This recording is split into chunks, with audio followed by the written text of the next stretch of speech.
আজ বাংলাদেশের আদালত যে রায় দিয়েছে তা সারা দেশ এবং বিশ্বের বিভিন্ন প্রান্তেও প্রতিধ্বনিত হচ্ছে। এই রায় ও সাজা একটি মৌলিক নীতিকে পুনর্নিশ্চিত করেছে। যত ক্ষমতাবানই হোক না কেন, কেউই আইনের ঊর্ধ্বে নয়।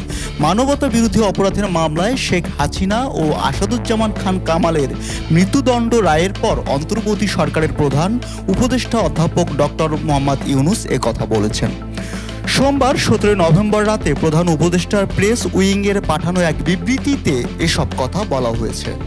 বিবৃতিতে প্রধান উপদেষ্টা বলেন, 2024 সালের জুলাইয়ের গণঅভ্যুত্থানে ক্ষতিগ্রস্ত হাজারো মানুষ এবং এখনও ক্ষত বহনকারী পরিবারগুলোর জন্য এই রায় সীমিত মাত্রায় হলেও ন্যায় বিচার এনে দিয়েছে।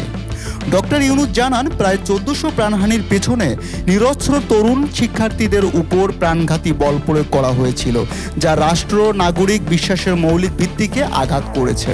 আদালতের রায় সেই ভোগান্তিকে স্বীকৃতি দিয়ে অপরাধীদের জবাবদিহি নিশ্চিত করেছে। প্রধান উপদেষ্টা আরও বলেন, বাংলাদেশ এখনও বৈশ্বিক জবাবদিহিতার ধারায় পুনরায় যুক্ত হচ্ছে।